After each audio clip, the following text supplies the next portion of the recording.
Olá, muito boa noite. Sejam todos bem-vindos. Quem já conseguiu se organizar, entrar aqui na nossa sala, no nosso chat, nós estamos ao vivo nesse momento, né, no nosso ambiente digital, online, para todo o Brasil, para o mundo inteiro, em mais um espaço disponibilizado pelo Conselho Regional de Medicina Veterinária e Zootecnia do Estado de São Paulo, e mais, né, também que é um momento especial, mais uma edição daquele ciclo de palestras da Comissão de Responsabilidade Técnica, esse ciclo de palestras idealizado pela presidente da comissão, que é a doutora Rosimeire Viola Bosch. Ela está aqui conosco, tesoureira do conselho, né, membro da diretoria, e a gente brinca aqui nos bastidores. Desde janeiro, né, ela já deixa programado e é assim, um exemplo de como é possível, sim, a gente se organizar. Então, agora a gente chega em novembro, doutora Rose, e vamos mais uma etapa aqui, né, quase chegando ao fim, e esse ano especificamente a senhora privilegiou o tema gestão, né, que nós teremos a palestra daqui a pouco do Dr. Maurício, nós vamos apresentá-lo oficialmente, mas gestão durante o ano todo, é muito assunto, né, doutora? Boa noite. Boa noite, Lenisa. Boa noite, colegas, alunos, todos os queridos que estão nos assistindo, que estão conosco. Um privilégio estar com vocês.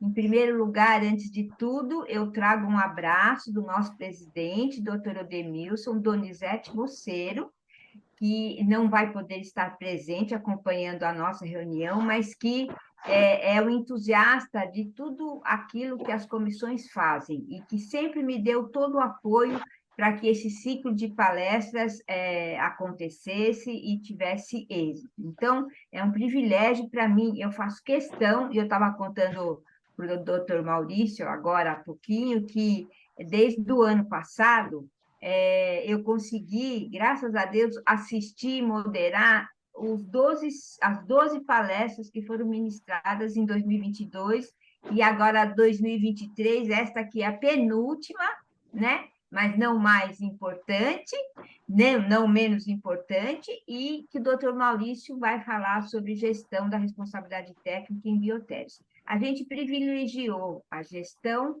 por quê? Porque gestão, gente, é tudo, né? Então, você precisa ser um excelente técnico. Se você não conhecer gestão, não adianta nada. E se você desconhecer a legislação, também. Então, eu agradeço a presença de vocês. Eu quero que vocês se sintam em casa, que vocês se sintam acolhidos. O conselho é de todos e as coisas acontecem aqui porque a gente tem uma equipe comprometida, composta pela nossa coordenadora de eventos, a senhora Lenisa, mais o Henrique, a Renata e o Salomão. Então, é um grupo comprometido que faz com que todos os eventos do Conselho Regional do Estado de São Paulo aconteçam e aconteçam da melhor maneira possível. E eu agradeço a presença do meu amigo, doutor Maurício Rosa Trotta, que vai me dar o privilégio da sua fala, do seu conhecimento e de sua generosidade. Muito bem, Pronto. doutora. Que alegria, muito bom esse entusiasmo contagiante. Assim nós vamos seguindo, agradecemos também a senhora pela oportunidade, né, que nós todos temos de criar, de seguir aqui com as nossas ideias. E aí, uma delas é aquela que a gente sempre pede para que o pessoal que está aqui já na sala, se quiser, claro, né, deixar o lugar, né, de onde você está nos assistindo, porque a gente se surpreende muito. E, na medida do possível, depois no final, a gente vai dando um alôzinho para vocês, independentemente de onde estiverem. Isso é muito bom, porque nos aproxima mais. Quem quiser, fique à vontade, né? Falar seu nome, de onde você nos assiste, e depois deixa as perguntas, que no final também a gente responde. Agora, outra coisa. Vocês vão receber por e-mail, além do certificado, vão receber um questionário de satisfação, né? Para que isso, para nós, é uma ferramenta importantíssima. Tudo que às vezes a gente reclama, não gosto disso, não gosto daquilo, é uma coisa até um hábito meio que cultural até, né, nosso, enraizado. Olha só, esse questionário você não precisa reclamar para outras pessoas, pode reclamar para nós, né, doutora? É Porque isso aí. aí nós vamos ver, olha, não gostaram disso, não gostaram daquilo, não gostaram, e a gente vai ajustando os eventos, sejam eles online ou presenciais, todo Isso. mundo que participa recebe. A Isso. gente vai ajustando. Então, é Isso. muito importante que vocês respondam o questionário, né, doutora? Muito, muito, porque o objetivo disso tudo, gente, é só oferecer para vocês exatamente aquilo que vocês querem e precisam, entendeu? É só esse o objetivo, para a gente ajustar o tipo de apresentação, o tipo de produto que nós estamos oferecendo para todos os colegas. É isso. Bem, então nós vamos começar já mandando um alô aqui especial, né? Para que nós temos já, olha, pessoal assistindo a como é o nome dela agora? Dura a pronúncia, né, doutora? Não, Mas mas vai aí, peraí que eu é, vou aí. eu acho que é Cristiane, pronto. Estudante de medicina veterinária de Curitiba. Aí nós temos a Adriele de Belém do Pará. Olha aí, Olha nós que estamos no graça! Pará, olha que lindo. Ai, gente, depois eu vou lendo aqui, vamos Olha, apresentar o doutor, né? Porque se deixar, a isso, gente tá perfeito. A gente só fica lendo isso. Vamos lá. bom. Doutor Maurício, seja bem-vindo, viu? Muito bom recebê-lo no nosso evento online. O doutor Maurício de Rosa Trota é médico veterinário pela Universidade de São Paulo, com mestrado e doutorado em patologia experimental pela mesma universidade, atua como médico veterinário e responsável técnico do CDM, Biotério Central da Unifesp, a Universidade Federal de São Paulo, há 10 anos. Já esteve como presidente da Comissão de Ciência de Animais de Laboratório do Conselho de Medicina Veterinária aqui do Estado de São Paulo. E atualmente ele é vice-presidente da da Sociedade Brasileira em Ciência de Animais e Laboratório, Animais de Laboratório. Doutor, seja bem-vindo. A gente começa aqui já assim, de uma forma menos formal, conversando, para que o senhor fique à vontade, né, e para que volte outras vezes já, né, sentindo que essa aqui é sempre a sua casa. Fique à vontade, agora a palestra com o senhor e a doutora Rose. Obrigada. Obrigado, Lenisa, pela apresentação. Realmente, assim, eu me sinto muito à vontade de estar nesse local aqui, principalmente na presença da doutora Rose. Vou falar Rose porque é assim que a gente se trata, né, Rose? Isso, A gente isso. estava falando aqui que a gente se conhece há 20 anos, eu como um aluno de graduação, a Rose lá dando monitoria em anatomia, veterinária, dando aulas na disciplina de deontologia, e sempre com entusiasmo e simpatia. Então, não tem como não ficar à vontade aqui do lado da doutora Rose e da equipe, que é super atenciosa também, né? Então, só tenho a agradecer. Aproveitando para agradecer também, acho que não tem como não falar do doutor Ademilson. Eu estive à frente da Comissão de Ciências de Animais de Laboratório na gestão dele, né? Comecei na gestão anterior, do doutor Mário, e peguei boa parte agora, né, da gestão do doutor Ademilson, e eu posso dizer que eu acho que nessas duas últimas gestões, o espaço para a ciência de animais de laboratório cresceu bastante dentro do Conselho. O doutor Ademilson sempre apoiou as ações da Comissão de Ciência de Animais de Laboratório, como vem apoiando também as ações dessas outras comissões, principalmente a de RT. E agradecer, né, de novo, a doutora Rose, a doutora Denise Seabra, que também é da comissão de RT, que também fez o convite para mim, junto com a doutora Rose. É uma equipe que eu acho que tem agregado muito, muito valor ao Conselho, e eu só tenho, de fato, a agradecer. Bom, eu vou iniciar minha apresentação aqui. Vontade, doutor. Espero que todo mundo consiga ver. Se tiver qualquer dificuldade, vocês podem me interromper aqui. Espera só um pouquinho. Que tem uma barra que não está sumindo aqui. Vamos ver se eu consigo. Agora ele vai para a tela cheia, né? É que tem uma barra aqui do próprio aplicativo de gravação que ele está bem em cima agora. Quando a gente fez o teste, não apareceu. Ele está bem em Tenta cima. segurar nele e mover, E doutor. arrastar, dá para arrastar. Deu certo. Dá para arrastar? Tá. É que aqui entrou no modo de... Eita, nós, ó, tá vendo como que é? E a gente faz, né, teste, faz a reunião antes, o Henrique, a Renatinha, mas é sempre assim, né? Sempre dá mas no fim a gente se Não, ajeita. mas tudo bem, essa ideia, essa dica de arrastar aqui Ah lá, funciona. Então tá bom. perfeito. Bom, então, passadas as dificuldades técnicas dessa geração que não está tão habituada, né, com essas coisas modernas, enfim, gente, então eu fui convidado para falar um pouquinho da minha experiência e eu pretendo fazer isso.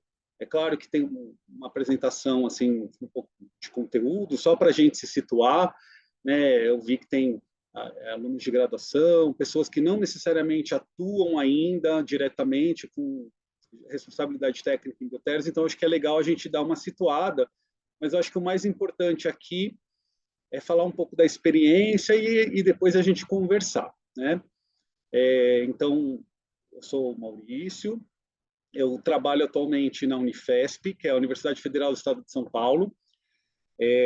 Tem a Faculdade de Medicina, que fica aqui na cidade de São Paulo mesmo, né? A Unifesp tem campus em outras cidades, mas a Faculdade de Medicina, de Enfermagem da área de saúde fica aqui em São Paulo. E tem uma tradição de pesquisa na área biomédica, e então já há muito tempo teve um investimento na construção de biotérios, e o CDM, que é onde eu atuo diretamente, é o biotério central, é onde a gente mantém as matrizes, onde a gente produz os animais para fornecer para os pesquisadores da universidade. É um biotério bastante grande, ele já foi um dos maiores do Brasil, não sei atualmente se ele ainda é, e a gente tem atualmente cerca de 65 linhagens de camundongos, 5 linhagens de rato, a gente tem área de experimentação para coelho, tudo isso no meio lá da Vila Clementino, que é um bairro bastante urbanizado, né? A Unifesp tem essa característica de ser um campus urbano. Então tem os desafios de trabalhar num biotério, numa condição assim no meio da cidade.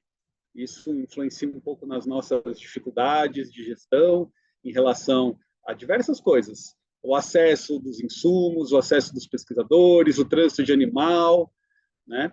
Então, eu vou falar um pouquinho dessa experiência. Eu espero que vocês aproveitem. E aí, depois vocês já podem colocar no chat para, no final, a gente ter uma ideia de quem já atua como responsável técnico em biotério, quem já tem alguma experiência, para a gente poder também conhecer as pessoas e trocar figurinha e avançar nas discussões além, né, da apresentação aqui. Estava comentando com a doutora Rose que o mundo do biotério ele é muito pequeno. Eu acho que os veterinários estão conquistando um espaço que estava um pouco perdido, né? Sempre teve o veterinário, mas dos últimos anos para cá, que a gente vem, de fato, ganhando espaço, um espaço que é de fato do médico veterinário dentro do bioterismo, né? Então, a gente se conhece, tem muita ajuda mútua, então a gente gosta muito de aproveitar esses encontros para também conhecer as pessoas, trocar os contatos e trocar umas figurinhas, né? Bom, deixa eu tentar mudar aqui, que não mudou. Agora foi.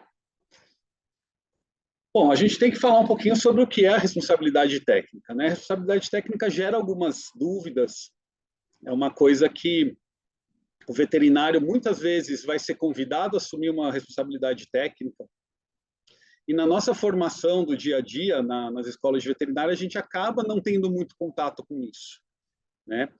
O responsável técnico, então, assim, é um encargo que recai sobre um profissional devidamente habilitado, não é uma coisa que acontece só na medicina veterinária, a gente tem responsáveis técnicos na área de engenharia, na área de medicina, de odontologia, de enfermagem, de farmácia, enfim. Todas as disciplinas, né, todos os trabalhos que tem um profissional técnico que responda, ele vai ter que assumir esse papel de responsável técnico, né? Que pode ser uma atividade, um serviço, uma instalação, um empreendimento. Esse é um conceito mais genérico de responsabilidade técnica. A responsabilidade técnica, como o nome diz, ela traz uma responsabilidade, ela traz alguém que responda. Então, o responsável técnico acaba sendo o canal entre a sociedade, o estabelecimento, a empresa da qual presta um serviço, oferece um produto, e também o conselho, que é o nosso órgão fiscalizador, regulamentador, e que também tem um papel de garantir os interesses da sociedade perante os profissionais, né? Então, o responsável técnico está bem nessa seara, de fazer essa conexão entre a pessoa física, a pessoa jurídica, o conselho e os consumidores dos nossos serviços, né? A legislação, obviamente, que regulamenta é a Lei 5.517, né, que institui a profissão do médico veterinário, que regulamenta, e todas as legislações que foram desencadeadas a partir dela. Não dá para falar também de ser responsável técnico sem conhecer a fundo o Código de Ética Profissional, que é uma legislação que traz muitos limites de como esse profissional tem que atuar, o que ele pode, o que é vedado, o que é permitido. E então, desconhecer o Código de Ética, né, isso já não é aceitável para nenhum profissional, muito menos para o responsável técnico, porque ele vai ter que cumprir e fazer cumprir tudo aquilo que consta no Código de Ética.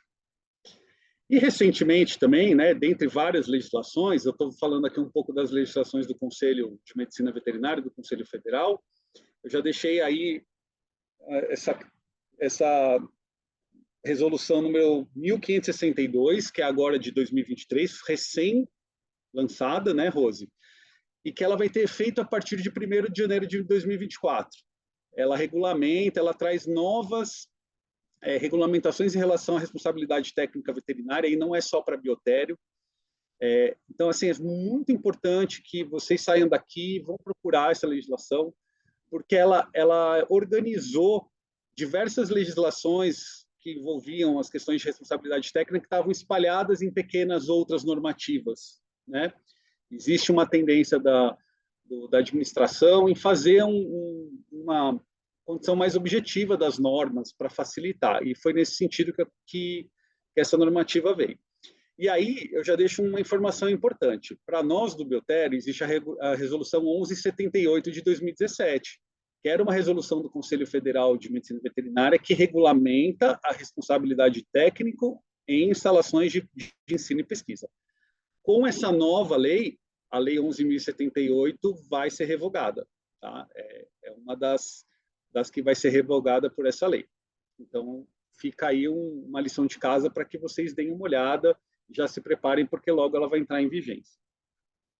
Bom, e também não tem como falar de toda a legislação do CONSEA. Quem trabalha com ensino e pesquisa, para poder trabalhar com ensino e pesquisa, precisa fazer as coisas de acordo com as normativas do CONSEA, que é um conselho do Ministério de Ciência e Tecnologia, que foi criado pela Lei Arouca, de 2008, que é um marco na legislação de ciências de animais de laboratório no Brasil, considerado uma conquista, inclusive, no direito dos animais, na regulamentação da pesquisa, que traz à baila a obrigatoriedade da manutenção do bem-estar do animal. E, a partir dessa lei, diversas outras foram sendo trazidas, né, decorrentes da Lei Arouca, uma lei relativamente nova. Se você pensar que na Inglaterra já tem lei que fala sobre experimentação animal há mais de 100 anos, nós aqui estamos, né, fazendo nem 20 anos da Lei Arouca.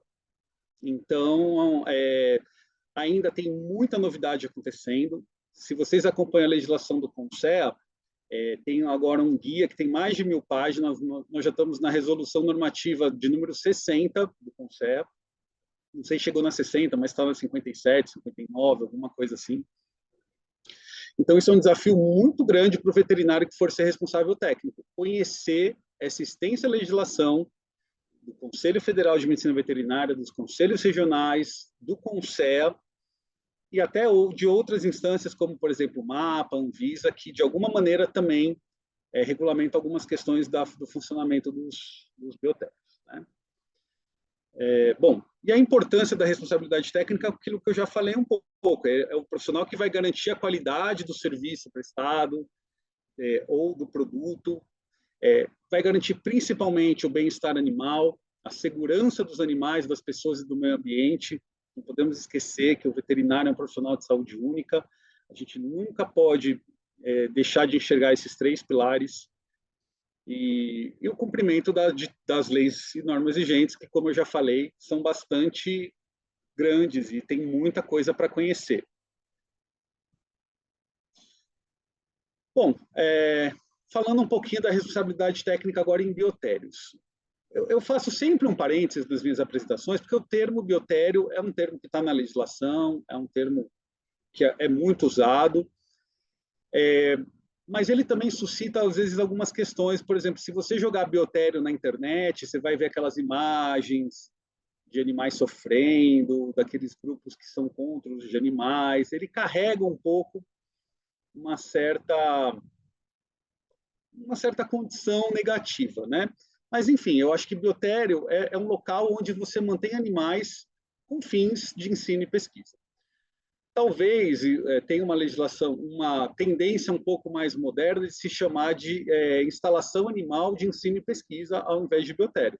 Mas, claro, fica mais difícil de falar. Então, a hora eu falo instalação animal, a hora eu falo biotério, mas entendam como sinônimos, tá? Bom, a responsabilidade técnica em biotério vai abranger todas as atividades relacionadas à criação de animal, ao manejo dos animais, ao manejo experimental, as boas práticas veterinárias, que eu acho que é uma coisa que a gente tem que trazer para o meio dos pesquisadores. A gente tem que pensar que a legislação do CONSEA não proíbe que a experimentação animal seja feita por profissionais que não são médicos veterinários. Só que o que a gente tem que contribuir, além da questão do bem-estar, que eu acho que é uma coisa inegociável, bem-estar animal é o princípio ético fundamental de tudo que a gente faz, mas também levar as boas práticas veterinárias para esses profissionais, para que eles utilizem, manejem os animais da forma mais correta possível.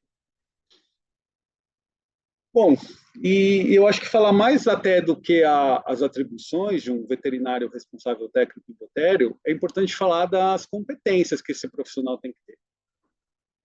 Ou então, assim, primeiramente, para ser responsável técnico de biotério, tem que ser médico profissional. Isso é uma novidade, quer dizer, para nós, a gente sempre teve o entendimento de que tinha que ser médico veterinário. Porém, isso só foi reconhecido pelo CONSEA na resolução normativa número 6, salvo engano, de 2012, né? Então, assim, é uma resolução também recente e que aí colocou que, olha, se você quiser ter um biotério que vai estar devidamente funcional e habilitado para poder funcionar, né, numa instalação de ensino e pesquisa, tem que ter um médico profissional com a sua devida RT cadastrada. Então, isso fez uma movimentação muito grande das instituições.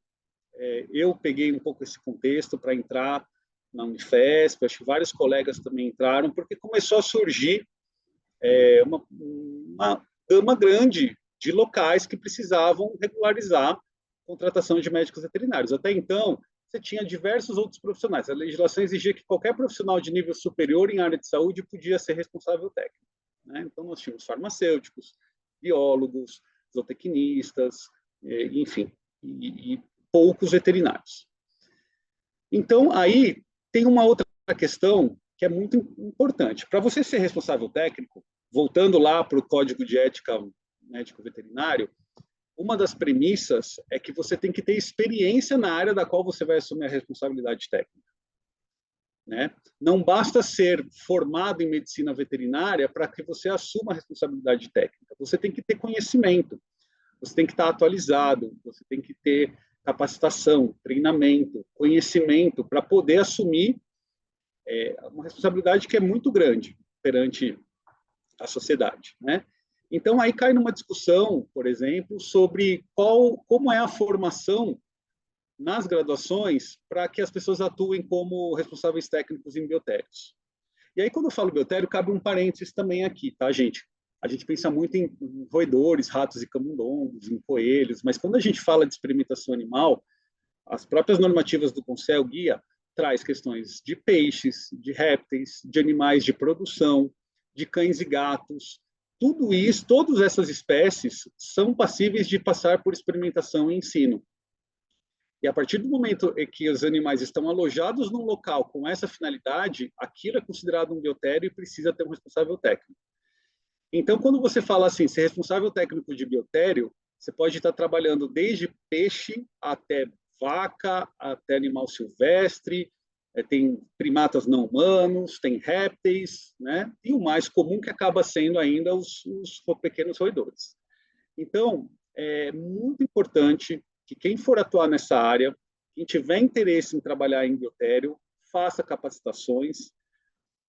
Os biotérios estão muito associados a instituições públicas, então existem muitas iniciativas de universidades, a própria SBCal, que oferece cursos de atualização online gratuitos. Então, acho que assim, o primeiro passo para você atuar como responsável técnico em biotério é você correr atrás de capacitação.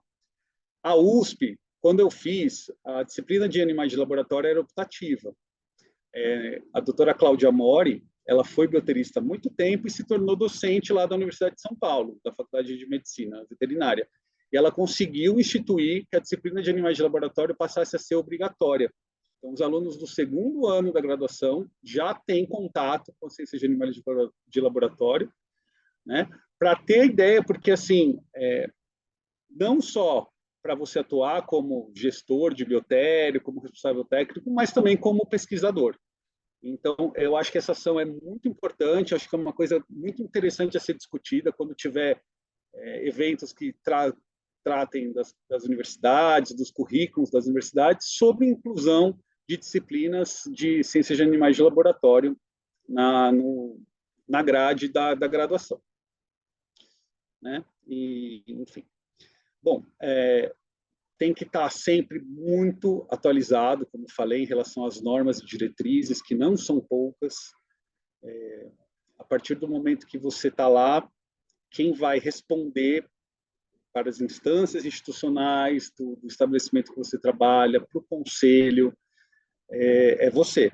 Então, você tem que saber muito bem o que você está falando. Então, o responsável técnico acaba sendo um agente da legalidade também. Ele tem que conhecer muito bem o que ele está fazendo e quais são as atribuições e os limites do que ele pode fazer. E aí tem uma coisa que eu acho muito importante, que é a boa comunicação com os demais envolvidos. O responsável técnico, ele não se basta no seu conhecimento técnico. Nós fazemos um papel, que eu vou mostrar um pouco mais para frente, que é muito importante de agregar todos os atores envolvidos na experimentação animal, que não é só o médico veterinário. Né? Como eu falei, tem pessoas que nunca mexeram no animal e vão fazer um mestrado, um doutorado. Então, a gente tem que ser muito sensível a essa situação, pensando sempre no bem-estar do animal e ter uma postura agregadora, porque se a gente não tiver a colaboração dos pesquisadores, a gente pode pôr tudo a perder. E, em última instância, responder também por isso. Então, a gente tem que trazer os pesquisadores, mostrar que o veterinário está lá para agregar, até para proteger, para ele saber que se tem um veterinário atuante e competente, a pesquisa dele está protegida. Ele pode fazer sabendo que ele não está fazendo nada irregular, que se tiver uma fiscalização ele pode ficar tranquilo. Né? É uma forma, inclusive, de proteger a instituição de pesquisa e também o pesquisador. Então, acho que essa é uma das principais competências que alguém que assuma o cargo de responsável técnico tem que ter. Bom, só para mostrar como materializa uma responsabilidade técnica de um biotério, esse quadro aí da esquerda é uma tela que eu tirei do CIUCA. O CIUCA é um cadastro institucional de instituições que usam animais para ensino e pesquisa, que é ligado ao CONSEA, né, que foi criado pela Lei Arouca, e está ligado ao Ministério da Ciência e Tecnologia. Nenhum biotério pode existir no território brasileiro se não estiver cadastrado no CIUCA. Para estar cadastrado no CIUCA, a instituição, no meu caso, né, a Unifesp, ela tem que estar regulamentada, tem que ter uma CEU instituída, CEU, a Comissão de Ética no Uso de Animais, para daí poder cadastrar o biotério e aí cadastrar o responsável técnico. Então, vocês veem que tem uma tela para cadastrar o responsável técnico, são todas as informações aqui com um asterisco, porque elas são obrigatórias. E também no novo CIUCA, que era uma coisa que antes não precisava, e aí suscitava também algumas malandragens, é obrigatório anexar a anotação de responsabilidade técnica. Então, inverteu um pouco a ordem. Então, Não era assim, primeiro o cadastro responsável técnico, depois você vai ver se ele está regularizado no conselho. Não. Primeiro ele vai fazer o contrato de responsabilidade técnica, o gestor da instituição vai assinar junto com ele, para daí essa anotação de responsabilidade técnica, que é essa aqui da direita, né? Que é essa que a gente assina o profissional, o gestor da instituição, o conselho de medicina veterinária, né, Conselho Regional do Estado que você atua, onde aqui vai dizer a carga horária, o local de trabalho, tudo isso. Isso é uma anotação de responsabilidade técnica, uma RT, tem validade de 1 ano. Isso já foi por tempo indeterminado, mas atualmente ela tem que ser renovada anualmente. E com isso, só com isso, você consegue finalizar o cadastro no CIUPA para poder regularizar um biotério. Então, é assim que a gente materializa o responsável técnico de um biotério em qualquer lugar do Brasil. Aí, voltando para o Código de Ética. Como eu falei, tinha muitos biotérios cadastrados e talvez poucos veterinários atuando como responsáveis técnicos. E também, como eu falei, muitas instituições de ensino e pesquisa no Brasil são ligadas a órgãos públicos, onde a contratação não é imediata, onde há déficit financeiro, onde há diversas questões administrativas. E aí também gerou um movimento de que, assim, pegar qualquer veterinário para assina lá para nós, só para a gente poder preencher o CIUP, o biotério funcionar, né? Me ajuda aí a regularizar. Então, foi comum, por exemplo, em faculdades que têm curso de veterinária, que não é o caso lá da Unifesp, né, por exemplo, mas tem outros lugares que tem, que pegavam veterinários da área clínica, veterinários da área de grandes, veterinários da área de inspeção, e falavam, olha, por favor, assina lá a RT. E aí, como eu falei, o Código de Ética é a nossa principal baliza. Então, está lá, claramente, o artigo único é vedado ao médico veterinário assinar contratos de prestação de responsabilidade técnica com finalidade específica de regularizar formalmente a empresa obrigada a registro.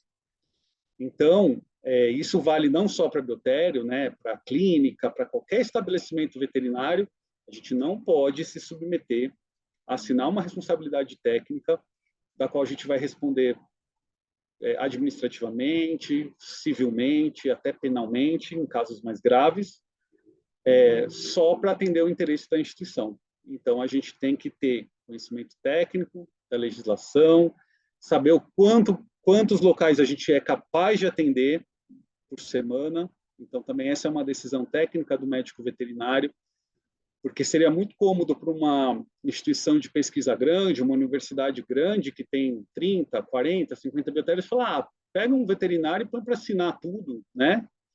Esse veterinário nunca vai conseguir dar conta disso. Imagina o grau de responsabilidade que ele vai ter, o risco que ele vai estar correndo profissionalmente em fazer isso, né?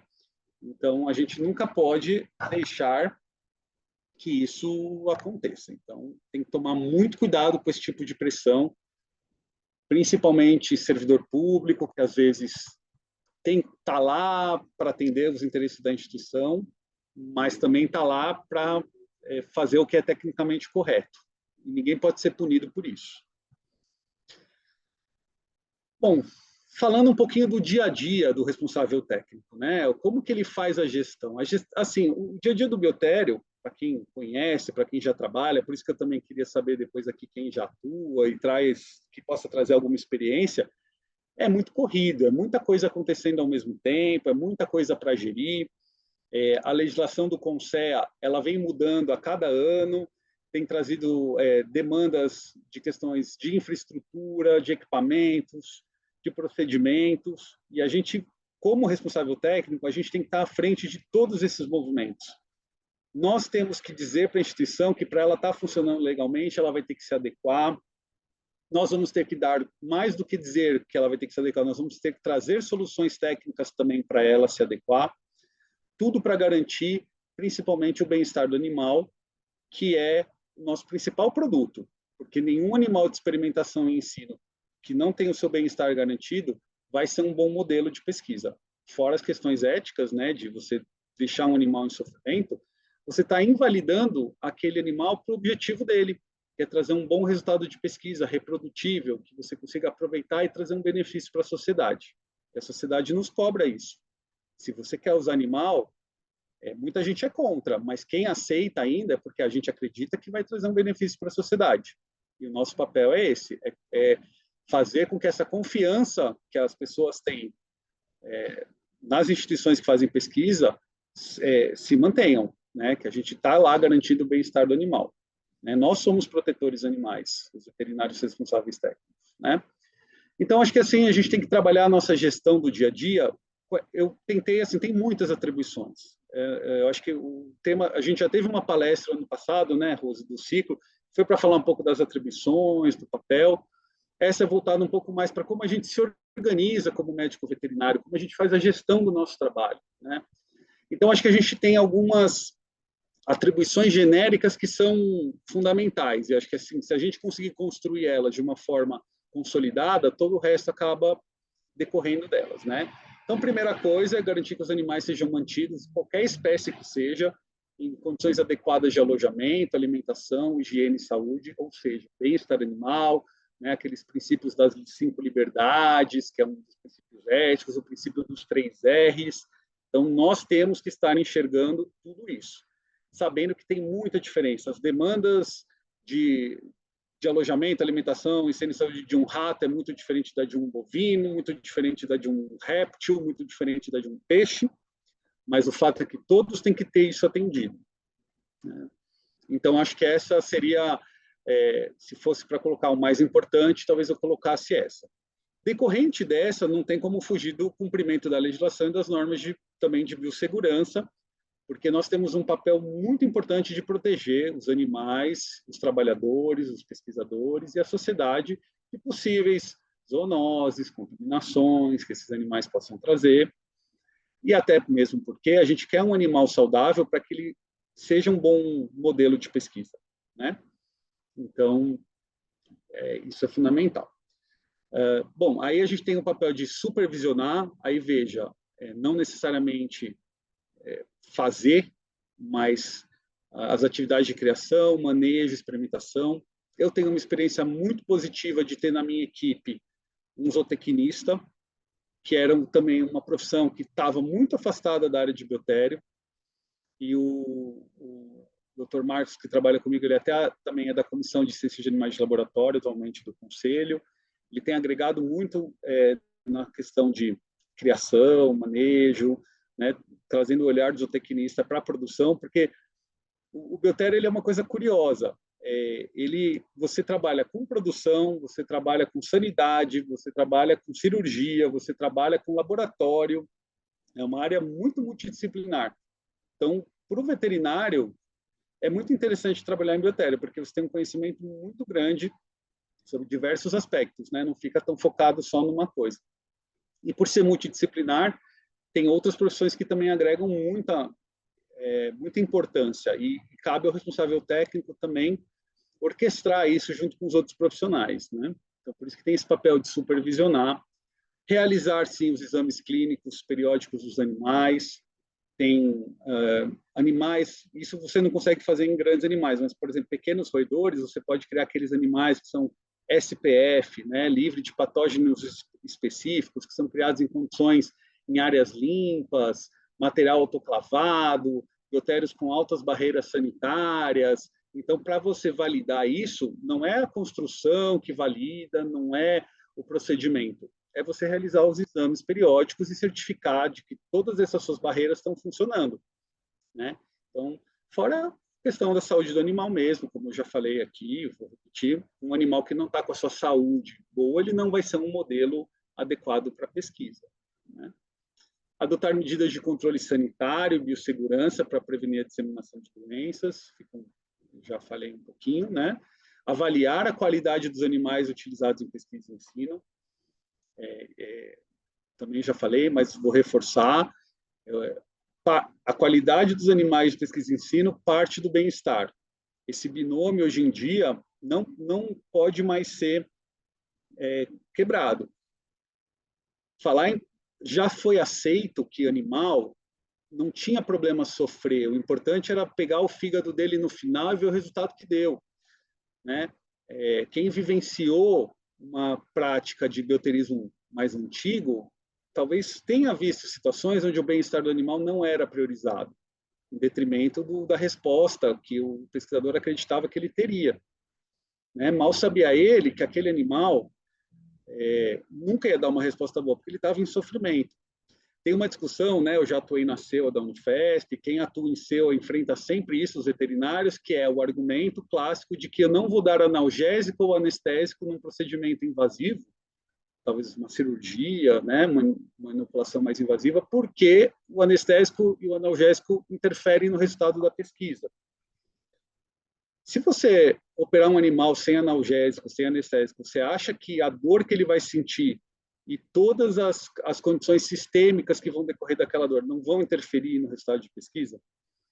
Eticamente aceitável que isso aconteça? Né? O resultado da pesquisa é tão importante assim que a interferência do medicamento... Então, você vê como o veterinário tem que ter esse olhar.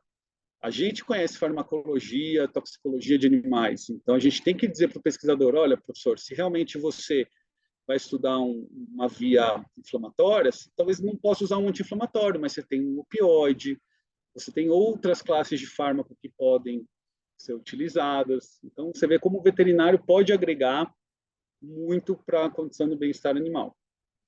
Né? Enfim, e fora toda a questão de controle genético, controle sanitário, que tudo isso é cobrado pelas revistas científicas, né, para que um animal seja considerado de qualidade. Né? Você tem modelos, como eu falei, eu tenho mais de 60 tipos de camundongo. Então, a gente tem desde camundongos heterogênicos, que são aqueles que simulam uma população onde tem heterogeneidade dos genes, onde a gente não quer que tenha um acasalamento consanguíneo, e a gente tem modelos que são o oposto, que são modelos isogênicos, onde você faz acasalamento irmão com irmã, onde os animais eles têm 99% de homologia genética. Então, você tem que tomar um super cuidado na forma de fazer esses acasalamentos, fazer o controle genético disso. Tem animais geneticamente modificados, muitos deles, que quando eles estão afetados com o gene, eles não podem reproduzir, então você tem que fazer acasalamentos de animais heterozigotos, fazer genotipagem desses animais para poder fazer os acasalamentos. Então, tudo isso, se isso não é feito da forma correta, vai interferir, aquele modelo vai ser perdido. Né? Então, fazer a gestão disso tudo também é responsabilidade do responsável técnico. Aqui, uma das coisas muito importantes, né? Toda a legislação que trata de responsabilidade técnica, até essa nova que eu falei que vai entrar em vigência em 2024, fala muito da questão da documentação, gerar documentação que evidencie a sua atuação e permita o controle, a regulação e a avaliação dos serviços prestados. Então, a gente sempre teve o caderno, o famoso caderno de registro de ocorrências, que é um caderno que é registrado no conselho a partir do momento que você assume uma responsabilidade técnica. E essa nova resolução, que eu gostaria que vocês lessem, né, quando saírem aqui não hoje, mas depois aqui da apresentação, trata de novos documentos que o responsável técnico vai ter que produzir, que são notificações para o seu empregador sobre ocorrências, sobre o que ele tem que fazer para sanar, dar um prazo e depois, inclusive, uma notificação de ocorrência que deve ser feita ao conselho em caso de descumprimento daquilo que foi trazido pelo responsável técnico. Então, isso, primeiro, é a forma de você deixar registrado a importância das ações, orientar bem as pessoas, né, você ter POPs, ter os registros, poder monitorar se os seus procedimentos estão sendo eficientes. E também, gente, aí tem uma questão de se proteger como profissional. A doutora Rose fala muito da responsabilidade que alguém assume a partir do momento que assina uma RT. Talvez as pessoas nem dimensionem, né, o quanto elas podem estar expostas se caso elas não fizerem as ações corretas e registrar que fez. Né? Não basta falar. Quando a gente pensa em judicialização, em processo ético, em processo judicial, a gente precisa de provas. E isso é a forma de mostrar que a gente atuou, que a gente não foi negligente, que a gente não foi omisso. O Dr. Fausto, uma vez, que é o assessor jurídico do Conselho de Veterinário do Estado de São Paulo, deu uma palestra para a nossa comissão, onde ele falou assim, ninguém vai ser punido por fazer o certo. Você vai ser punido por fazer o errado. Que profissionalmente alguém pode fazer errado? Ser negligente, ser omisso, fazer as coisas de forma errada, né, com imperícia. Então, é isso que a gente não pode fazer. O resto, tem muita discussão, né, que é muito difícil você ter um biotério perfeito, como que você vai ser RT de um biotério que tem um monte de questões estruturais, prédios antigos, falta de recurso das instituições para poder atualizar. Isso a gente vai dando um jeito. Se a gente mantiver o bem-estar do animal como prioridade, as questões sanitárias, a manutenção das barreiras, e fazer os registros, ninguém vai ser punido por isso, né? E aí é um papel muito do responsável técnico, que é mesmo de reportar as irregularidades para as instâncias que são competentes. Então, o primeiro passo é o nosso conselho, dizer que, olha, eu não estou tendo condição de atuar como responsável técnico, a instalação, o estabelecimento do qual eu assumi, ele não responde às minhas demandas, ele não cumpre as ações mínimas que a gente determina, né? E pode ter questões ligadas, por exemplo, a cadastramentos incorretos no CONSEA, animais, por exemplo, que possam ter problemas de contaminação, que pode envolver a Anvisa, né? Animais geneticamente modificados que pode envolver a CTN-Bio, enfim, a gente tem que reportar, é nosso dever como profissional, ainda mais como responsável técnico, resguardar os interesses da sociedade perante essas instâncias, né? Aí aqui, gente, como eu falei, né, a gente vai ser punido se a gente fizer algo incorreto. Então, tem uma lei também recente, a Resolução 1236 de 2018 do Conselho Federal de Medicina Veterinária, que define e caracteriza a crueldade, abuso e maus tratos contra animais vertebrados e dispõe sobre a conduta de médicos veterinários e zootecnistas e outras providências. Aí eu não estou nem falando só de responsável técnico, tá? Estou falando da gente como veterinário e mais ainda como responsável técnico. Essa lei ficou famosa porque ela recentemente teve um aumento das penas para quem faz maus tratos para cães e gatos, né? Foi sancionado no governo anterior, até também suscitou, mas por que só cão e gato? Enfim, mas essa é aquela lei que trata dos maus tratos e mais do que isso, como o veterinário tem que se portar perante uma questão de maus tratos. Aí eu peguei da lei algumas coisas que em biotérios é muito comum de acontecer e que a gente tem que observar. Então, primeiro, consideram-se maus tratos executar procedimentos invasivos ou cirúrgicos sem os devidos cuidados anestésicos, analgésicos e higiênicos sanitários. Então, lembra que eu falei do pesquisador que não quer usar medicamento, que não quer fazer uma cirurgia asséptica, porque ele fala que é bobagem, porque rato aguenta, rato não pega doença, rato não tem infecção, né?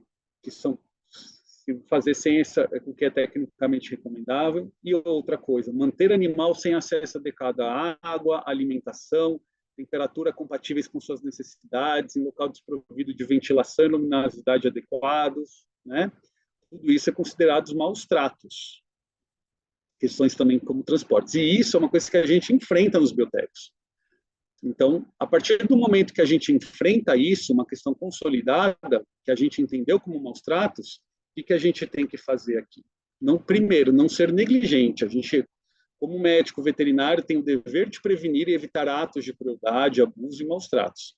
Recomendando, então, tem um dever de agir, né? De indicar. Eu sou o técnico ali, e eu tenho esse dever de mostrar para as pessoas o que precisa ser feito. Então, a gente tem que recomendar os procedimentos de manejo, sistemas de produção, criação e manutenção, alinhados com necessidades fisiológicas, comportamentais, psicológicas e ambientais das espécies.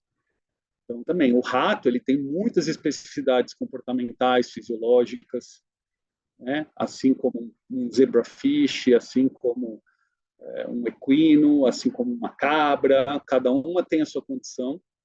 Então, a gente tem o dever de fazer as recomendações para prevenir, para não ser negligente, não deixar que aconteça uma condição que o animal possa sofrer. E a gente também não pode ser omisso. A partir do momento que aconteceu, Então, o médico veterinário zootecnista deve registrar a constatação ou suspeita de crueldade, abusos ou maus tratos no prontuário médico, lembra, nas documentações que a gente tem que fazer, nos pareceres ou nos relatórios. O zootecnista, em termos de constatação, parecer ou relatório, para se eximir da participação ou omissão em face do ato danoso ao animal, indicando responsável, local, data, fatos e situações pormenorizadas, finalizando com sua assinatura, carimbo, tal. Tal documento deve ser remetido imediatamente ao CRMV de sua circunscrição, por qualquer meio físico ou eletrônico para registro temporal, podendo o CRMV enviar o respectivo documento para outras autoridades competentes. Então, aquilo que eu falei, a mensagem que o Dr. Fausto deixou para nós, ninguém vai ser punido por fazer o certo. E o que é fazer o certo? Ah, mas foi um funcionário que fez. Se você não comprovar que você treinou aquele funcionário para não fazer aquilo, você foi negligente. Então, não basta ir lá e contar com a vontade. É trabalhoso. A gestão de um responsável técnico é trabalhosa. Ele tem que criar fluxos, procedimentos e registros que sejam rastreáveis, né, para que ele se exima, como está dizendo na legislação, da responsabilidade. A partir do momento que o Zezinho lá sabia que não podia fazer e fez, aí o problema é dele. Mas se o Zezinho não tinha a menor ideia de que não podia fazer aquilo e fez, aí o problema é meu, porque aí eu que não orientei ele direito. Então a gente tem que ter um olhar muito, muito global sobre principalmente o bem-estar do animal, as necessidades fisiológicas de cada espécie, né? Então, isso é muito, muito importante. Eu acho que já estou finalizando, tá, gente? Então, aí só reforçando que o veterinário que se omitir e não fizer o que está nessa legislação responderá por uma eventual infração ética, isso sem prejuízo de sanções civis, penais ou administrativas que couber. Então, é muita responsabilidade do veterinário não ser negligente e não ser omisso.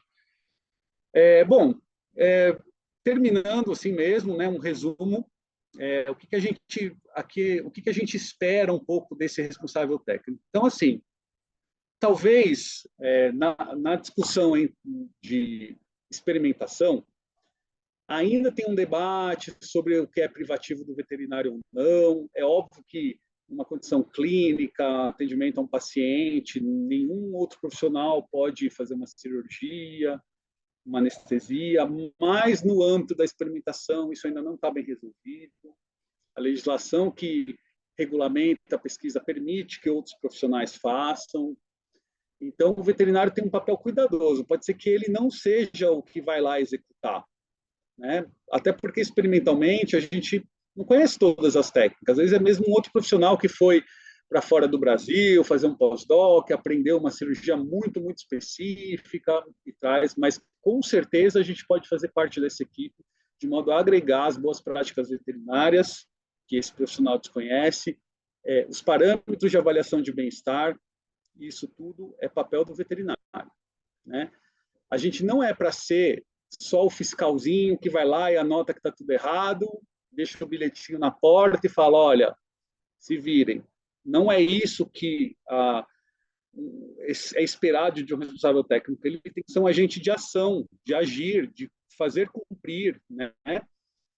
Como estava lá dizendo, de não ser negligente. Ele tem que dizer quais são os parâmetros que tem que ser feito, o que deve ser feito para que as coisas aconteçam da melhor forma. Então, não se imagine como um fiscal. Se imagine como alguém que está lá para agregar. Como eu falei, uma das principais habilidades, uma competência de alguém que vai assumir a responsabilidade técnica é ter o bom senso de conversar, de agregar, de convencer as pessoas de que o que você está dizendo é bom para o animal e é bom para ele, né?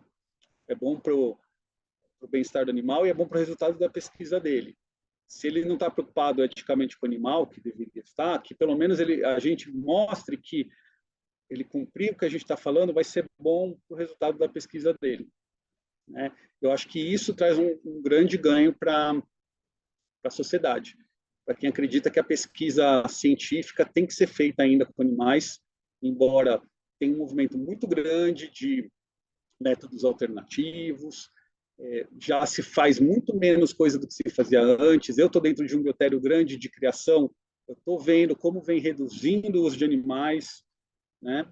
E eu acho que isso também é parte, não obstante outros problemas, mas do surgimento de novas metodologias para avaliar, mas a gente entende que ainda é necessário e que nós, veterinários, principalmente aquele que vai assumir o responsável técnico, nós somos os protetores animais. A gente tem que entrar com essa cabeça, né? E... ficou fora, mas aqui eu vou falar bem rapidinho. Quais são os principais desafios, né? Primeiro, a crescente regulamentação, como eu falei. Cada dia que, quando você acorda, você já vai ver que tem uma resolução normativa nova do CONSEA, do Conselho, da Anvisa, então a gente tem que estar muito atento a isso. Isso é, de fato, um desafio. Você pegar um guia de mais de 1000 páginas... Oi, Roses? Só para falar que você tem 15 minutos, vai tranquilo, porque nós começamos atrasado, tá? Tá. Então, Tá. não precisa, vai e está indo muito bem. Não, tá bom, mas eu já estou finalizando mesmo para a gente poder bater um papo. Conversar, tá certo. Então, acho que assim, os principais desafios, né, que eu sinto no dia a dia, que eu vejo com os colegas, então é isso, a gente está sempre trocando figurinha. Nossa, você viu que saiu a normativa tal? Nossa, mas como vocês vão fazer para se adequar? Mas como que vai, né? Que solução vocês deram aí para o seu biotério para eu tentar fazer aqui também? Né? A gente estava comentando, eu e a Rose, antes da apresentação, que existe um grupo de WhatsApp de vets responsáveis técnicos do Brasil inteiro, como o pessoal se ajuda, troca figurinha, troca documento, e isso decorre muito dessa crescente regulamentação, é uma coisa muito incipiente, tem até um grau de novidade, é uma legislação que está sendo desenvolvida até empiricamente, então sai uma normativa, passa 2 anos, ela já é revogada porque vem uma nova, com mais modernidade, né? Então, é um desafio muito grande. Você tem que estudar muito e estar sempre com a antena muito ligada, participar dos eventos, dessas capacitações do Conselho, dos eventos da SBCAL, que é a Sociedade Brasileira de Animais de Laboratório. Esse ano a gente teve o congresso, que é feito a cada 2 anos, né? Foi o primeiro presencial pós-pandemia, e teve atualização em questão de legislação, é muito importante participar. Tem um outro lado, que é a evolução da ciência, né? Como eu falei, tem modelos transgênicos, modelos mutantes, novas tecnologias aí ligadas a questões sanitárias, animais com microbiota definida. Então, assim, a gente tem que estar muito ligado nesse tipo de coisa também. As técnicas, né, de criopreservação, aos novos equipamentos que são utilizados para a manutenção dos animais, né? Quem da minha geração de pesquisador lá na iniciação científica, a gente mantinha os ratos em caixas abertas, né? Hoje em dia a gente faz tudo em rack ventilado, em ambientes bastante controlados, as trocas em fluxos biológicos. Então, assim, e isso a cada dia que passa vai melhorando, vai atualizando. Então, tanto a evolução da ciência quanto as novas tecnologias estão aí, né? No congresso da SBCAL, como eu falei, tinha vários expositores trazendo novas alternativas de alimentação, de enriquecimento ambiental, de material para alojamento dos animais. Então, hoje em dia tem racks ventiladas que, além de ter todo o controle, né, da troca de ar, isolar o animal, aquela caixinha lá, você virar um microisolador, de forma que não tenha a comunicação com o ambiente da sala e com as outras caixas, mas já tem coisas que são ligadas à internet que, por exemplo, detectam quando um bebedouro vaza. Quem trabalha com pequenos roedores sabe que isso é sempre um drama, né? Você põe um bebedouro lá, às vezes ele vaza, aí molha todo, o animal não tem muito onde se proteger. Então, você tem até hacks que hoje em dia detectam que teve vazamento de bebedouro e te mandam um SMS se você precisar, que mudou a temperatura, que o material da cama está molhado, que faz controles dos gases tóxicos, e tudo isso pode ser mandado, né, remotamente, inclusive. Então, a gente está aí, a gente tem que se atualizar sempre. Isso eu acho que é válido para qualquer profissional, mas, de novo, muito mais para o responsável técnico. O responsável técnico é o maestro da orquestra. Né? Na orquestra, todo mundo está lá tocando, fazendo alguma coisa. E o maestro está tendo que olhar e ouvindo todo mundo aqui, está olhando para o violinista e ouvindo o baixista do outro lado. E tem que saber quem está fazendo o quê, porque, no final, é ele que vai ou responder que a apresentação não foi boa, ou vai ser agraciado pela apresentação que foi muito boa. Né? Então, esse é bastante nosso papel. E é isso, né, gente? Quando a gente fala de responsabilidade, as palestras, às vezes, de RT, as pessoas saem, às vezes, um pouco com medo, falando, nossa, onde eu estou me metendo? É muita responsabilidade, é muita coisa para ver, para fazer. Eu não tenho como controlar tudo isso, é muita coisa. Então, assim, tudo isso que eu falei até agora, né? Então, priorizar o bem-estar, priorizar as questões sanitárias mais importantes, capacitar bem as pessoas, né? Tudo isso é fundamental. Não ser omisso, não ser negligente, ninguém vai ser punido por fazer as coisas certas. E tem que saber também que você não está sozinho. As próprias normativas do CONSEA trazem muito claramente as responsabilidades da instituição. E quem quer ter um biotério é a instituição, não sou eu, o veterinário. Né? Quem quer fazer pesquisa é o pesquisador, não sou eu. Então, essas instituições, elas assumem um risco objetivo de abrir um biotério. Elas têm o dever também de ter estrutura, de ter condições mínimas, né, de ter pessoal capacitado, de dar as condições de trabalho, de comprar os insumos necessários. A CEA tem um papel fundamental para avaliar os projetos. O veterinário tem que fazer parte da CEA. Faz parte da legislação que toda CEA tenha pelo menos um veterinário. Pode ter mais.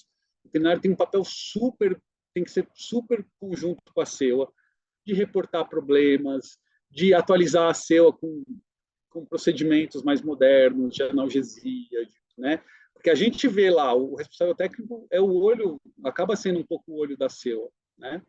Então, a gente tem essa responsabilidade institucional, a gente tem a responsabilidade do pesquisador, como eu falei, quem quer fazer é ele, né? Ele tem um dever, sim, de responder pelo bem-estar do animal. A partir do momento que o animal é dado na mão dele, até o momento que ele finaliza o projeto, inclusive o destino da carcaça, né? Ele tem que assumir essa responsabilidade.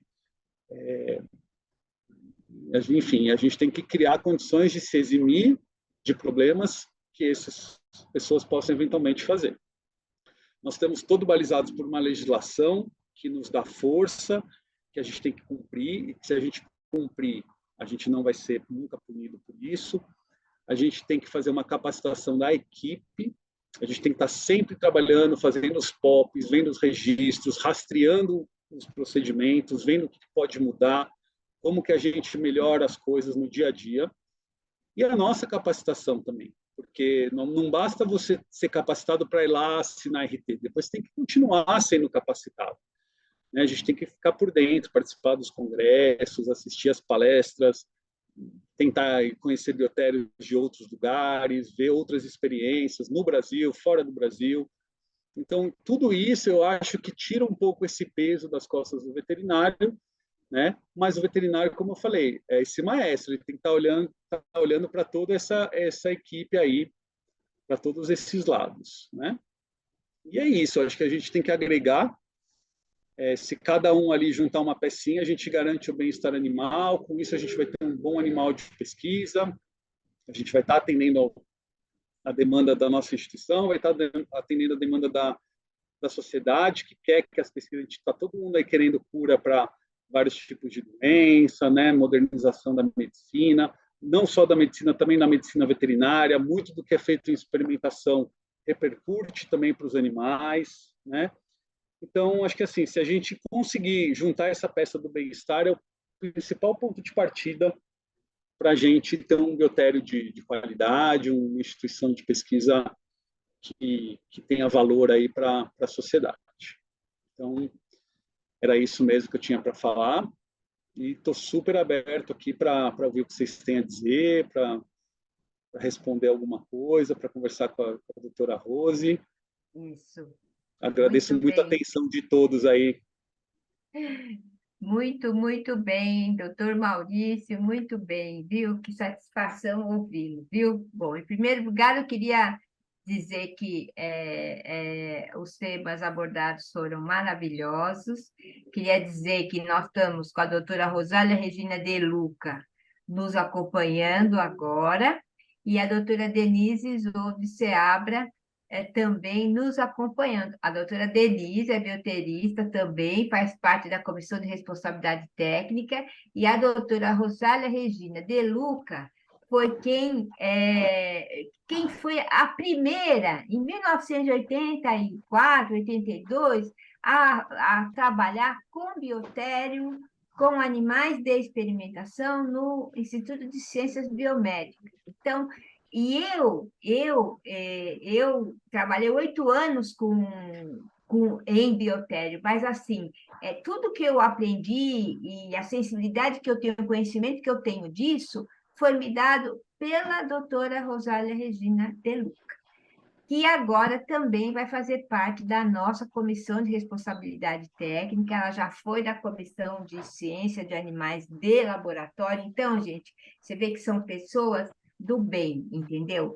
Pessoas que acreditam que a gente, junto, com boa vontade, a gente é capaz de fazer as coisas e de lidar com toda essa dificuldade que os médicos veterinários têm, que trabalham em instalações de pesquisa animal. Por quê? Porque o problema sempre é a instituição. É muito difícil e nunca, ou quase nunca, o médico veterinário era respeitado. Então, assim, se o veterinário, como RT, não tiver o apoio da diretoria, do dono da empresa, da diretoria daquele laboratório, ele não consegue fazer absolutamente nada. E tem que entender, e agora eles já estão entendendo, e depois que vieram, desde que o CONSEA surgiu, que veio a Lei Arouca, depois criou o CONSEA, e depois fizeram a resolução ARN número 6 de 2012, dizendo que o biotério, o controle sanitário de um biotério, a atividade só é privativa do médico veterinário. Então, a partir daí, se criou uma outra consciência. Mas, gente, essa batalha, ela existe há muitos e muitos anos. Há muitos e muitos anos, entendeu? E uma outra coisa que eu queria falar, antes de passar as perguntas, o doutor Maurício disse sobre o dever de agir do médico veterinário, né? E eu falo bastante de responsabilidade, então está aqui no artigo 13 do Código Penal, ó, o Código Penal é de 1940, olha, fala o seguinte: o dever de agir incumbe a quem tenha por lei o dever de cuidado, proteção ou vigilância. Aqui, você coloca o RT. Então, nós estamos sobre a égide do Código Penal, além do Código Civil, do Código de Defesa do Consumidor e do Código Penal também. Então, a gente precisa saber disso tudo.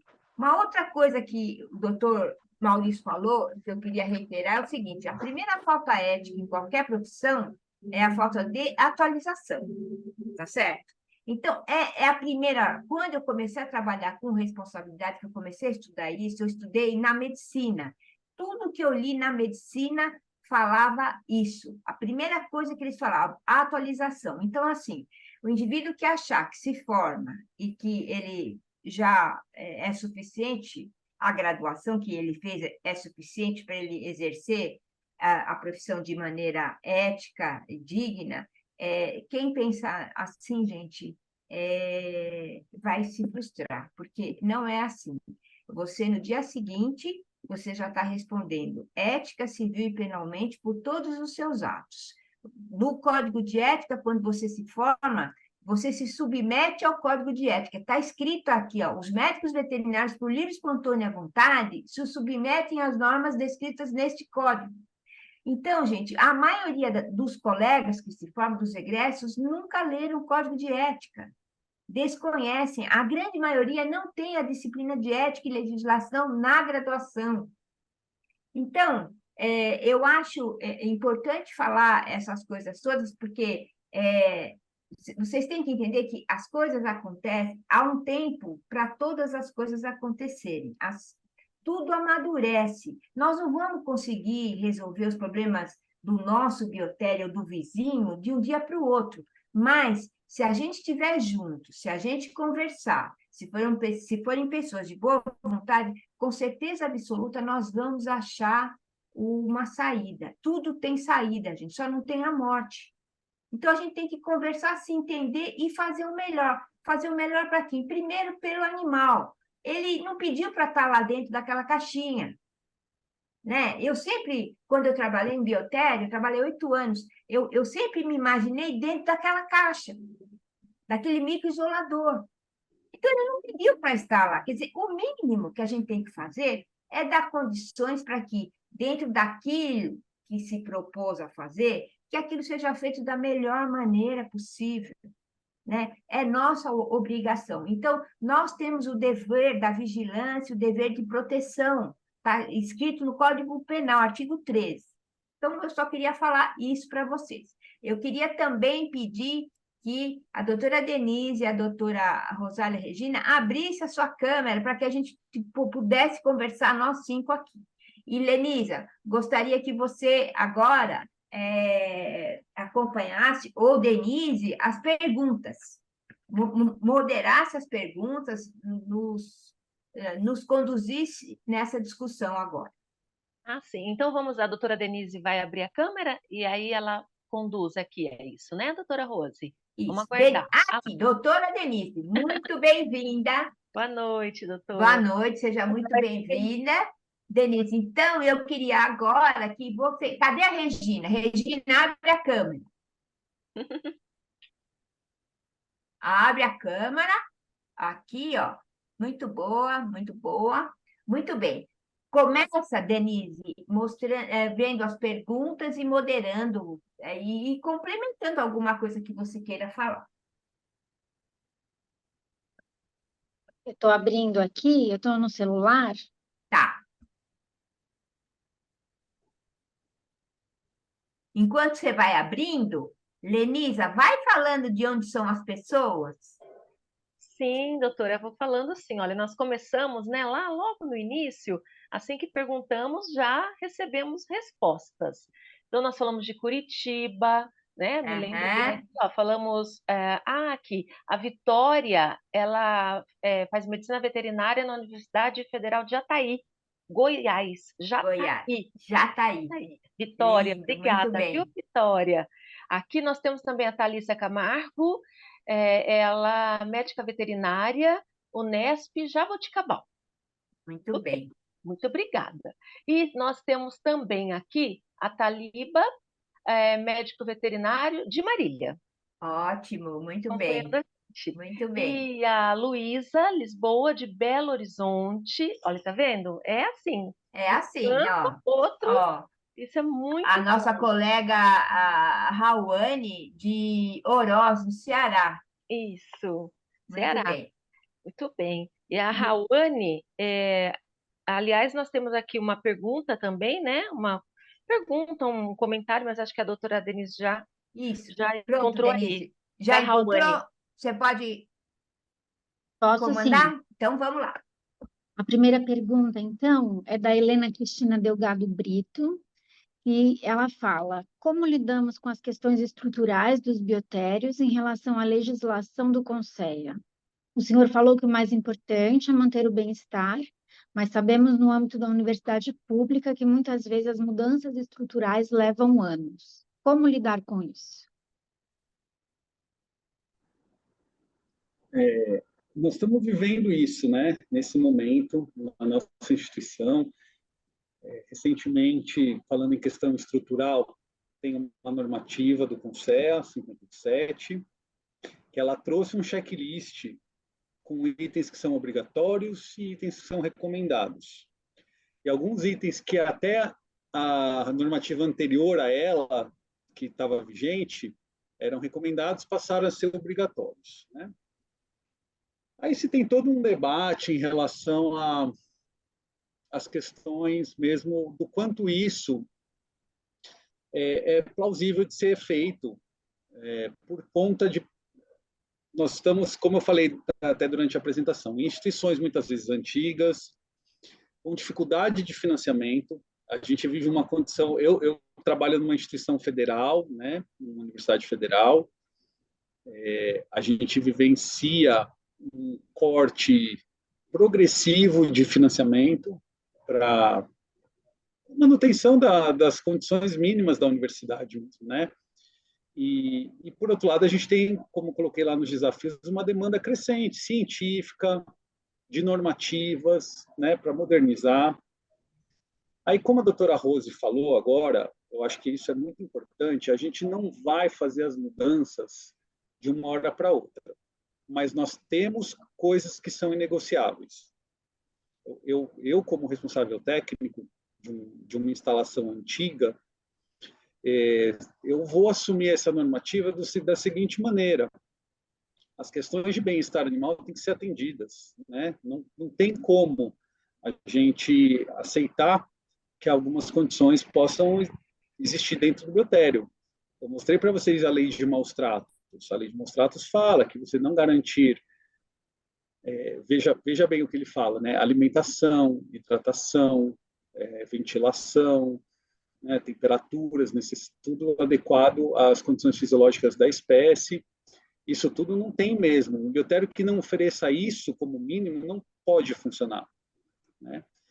Mas aí tem até uma questão emblemática nessa normativa 57, que é assim: o que era obrigatório, era optativo, passa a ser obrigatório, que não pode mais ter paredes e pisos e tetos com rejuntes ou reentrâncias, né?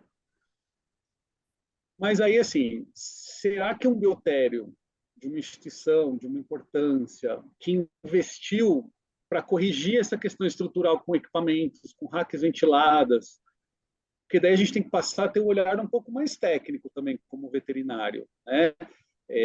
Como eu falei, quando a gente fazia pesquisa com caixa aberta, toda aquela sala era uma unidade microbiológica.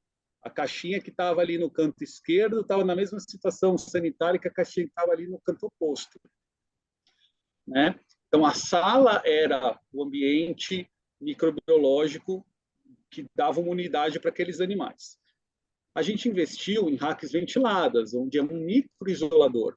A gente passa a ter como uma unidade microbiológica aquele microisolador, né? Não tem mais comunicação do animal que está na caixa 1 com o animal que está na caixa 2, com o animal que está na caixa 3, tampouco com as condições construtivas da sala, né?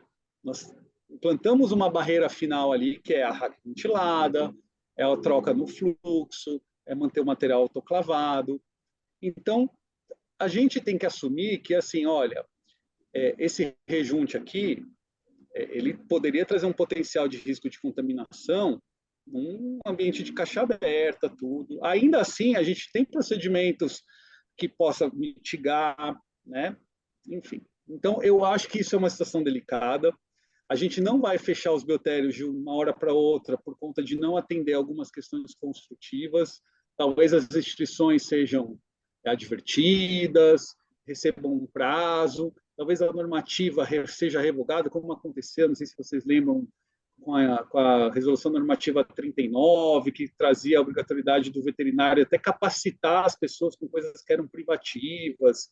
E isso acabou sendo revogado, sendo adequado. Então, a gente está vivendo, como eu falei, uma questão de um movimento.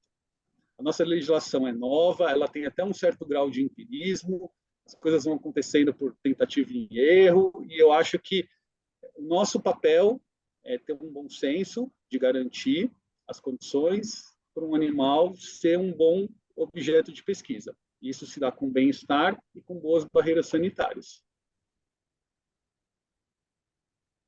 Muito bem.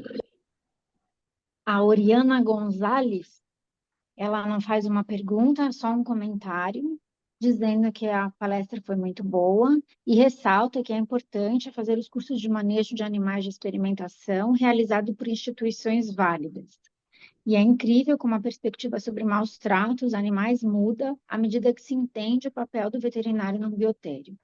No final, o objetivo é reduzir o uso de animais em experimentos. Ela conclui. Muito bem.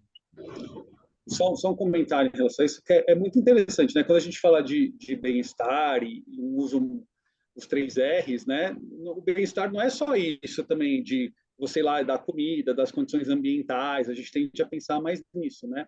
Mas a gente também tem que pensar que um animal, quando não está com boas condições sanitárias e qualquer questão, ele acaba não sendo bom uso, e aí você acaba tendo que repetir. Então, tem até uma questão mesmo de você melhorar a qualidade do ambiente, melhorar as condições ambientais e de experimentação, e instituir as boas práticas veterinárias, você aumenta a reprodutibilidade, você diminui a chance de aquilo precisar ser repetido, precisa ser replicado, né? Então, é uma derivação do bem-estar animal, né?